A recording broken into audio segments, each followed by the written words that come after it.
Bahujan Samaj party में फिर से बड़ा बदलाव देखने को मिला है। कुछ दिन पहले जहां कई बड़े नेताओं को पार्टी से जो है वो बाहर का रास्ता दिखा दिया गया था, तो वहीं अब जो बहुजन समाज पार्टी के केंद्रीय कोऑर्डिनेटर हैं रणधीर बेनीवाल, उनका भी जो दायरा है वो कुछ कम कर दिया गया है।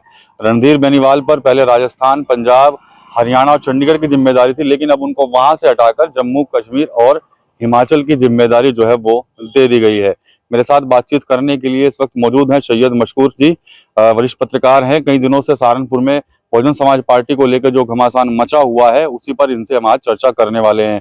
इससे पहले हमने जो बहुजन समाज पार्टी के वरिष्ठ नेता हैं रणधीर बेनीवाल, उनको फोन किया था, लेकिन उनका फोन जो है वो उठ नहीं पाया था। बात तो सोच रहे थे कि उनसे कर ली जाए, लेकिन अब वो नहीं है, तो जो घमासान मचा हुआ है बसपा में, उस पर सीधे बात कर लेते हैं सैयद मशकूर जी से।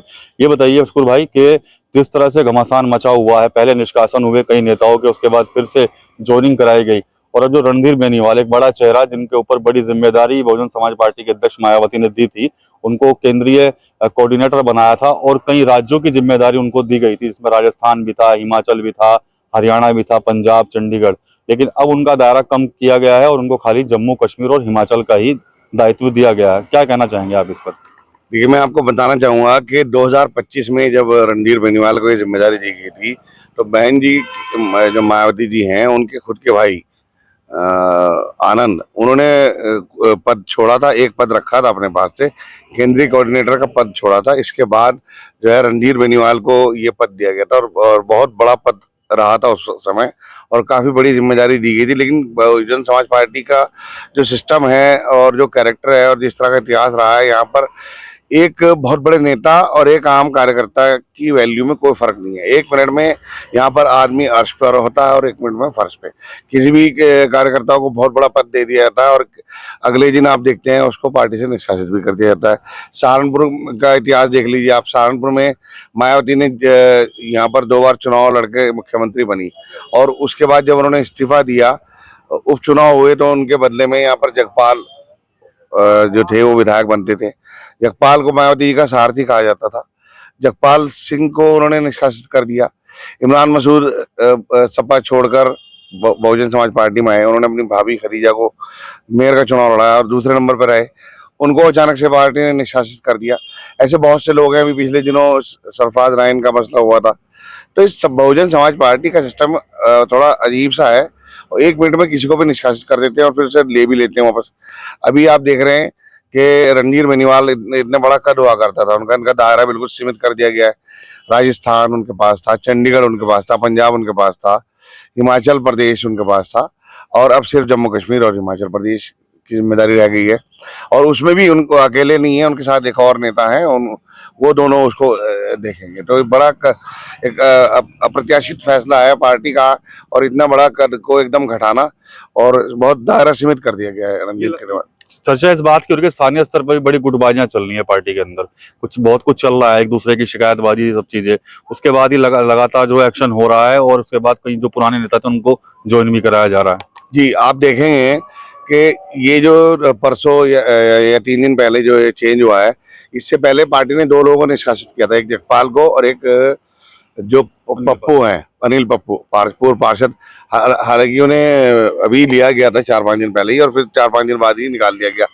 तो कहीं ना कहीं इस तरह की पार्टी में चर्चाएं हैं इन लोगों ने, और किसी बड़े नेता के कहने पर जाकर यहाँ के लोगों के बारे में उल्टी सीधी जो है फीडबैक दिया पार्टी को।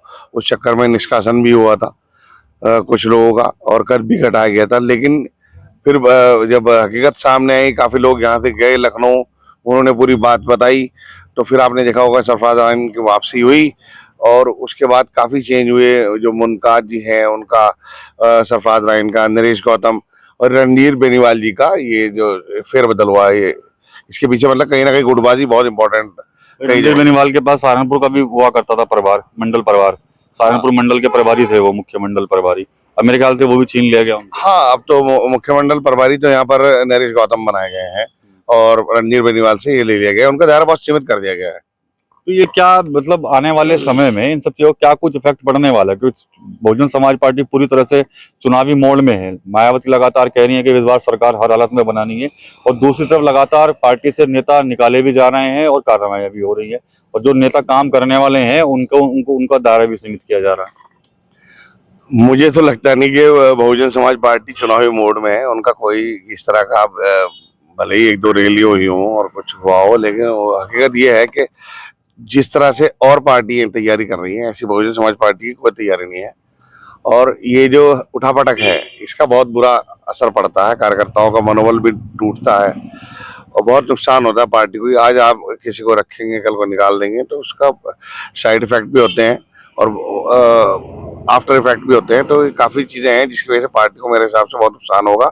पार्टी को सही रणनीति पर काम करना चाहिए और एकदम किसी को बहुत बड़ा पद नहीं देना चाहिए और एकदम अचानक से इस तरह से उसको साइड लाइन भी नहीं करना चाहिए। रणदीप बेनीवाल भी काम कर ही रहे थे। सहारनपुर मंडल के हम देखते तमाम बैठकें हो रही हैं, बूथ लेवल की बैठक हो या सहारनपुर में बैठक हो, मुजफ्फरनगर में हो, शामली में, तमाम जगह वो जा रहे थे कार्यकर्ताओं को मोटिवेट करना, इसके अलावा उनको टिप्स देना, चाहे पंचायत चुनाव को लेकर हो चाहे विधानसभा चुनाव को लेकर। देखिए, कोई भी किसी को भी पदाधिकारी बनाएंगे तो वो काम करेगा। उसका प्राथमिकता होती है कि जब मुझे कोई जिम्मेदारी दी गई है तो मैं उसके लिए काम करूं। खाली रणधीर बेनीवाल ही काम नहीं कर रहे थे, और भी नरेश गौतम है यहाँ पर, जो रजनीश बंधु हैं जिला अध्यक्ष, वो भी बहुत काम कर रहे हैं और लोग भी हैं, वो सब काम कर रहे हैं लगातार। लेकिन जो अचानक से इस तरह के फैसले आते हैं उससे कहीं ना कहीं वो पार्टी को लॉस होता है।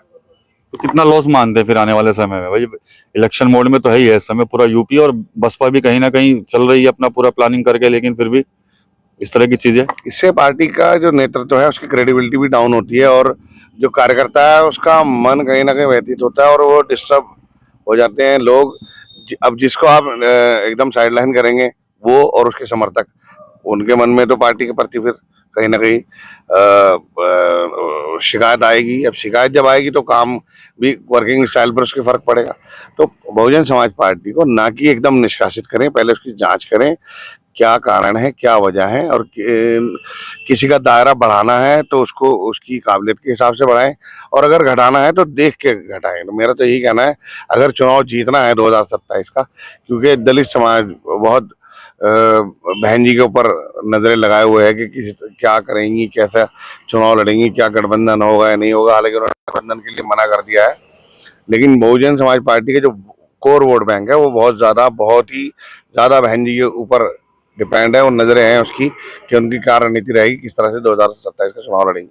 चलिए ठीक है। तो लगातार उठा पटक जारी है सहारनपुर जिले के अंदर, और पूर्व में भी आपने देखा हो किस तरह से कई नेताओं को पार्टी से बाहर का रास्ता दिखाया गया। तो लेकिन अब जो बड़े नेता हैं उनका भी जो है दायरा सीमित जो है वो कर दिया गया है। तो ये बड़ी हलचल जो है वो सहारनपुर की सियासत में देखने को मिल रही है।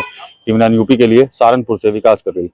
फिनिस्टा windows, beautiful and durable designs, installation से मेंटेनेंस की लाइफ लॉन्ग कस्टमर सर्विस। आपके घर में फिनिस्टा नहीं है तो कॉल कीजिए। Find Finer Finesta.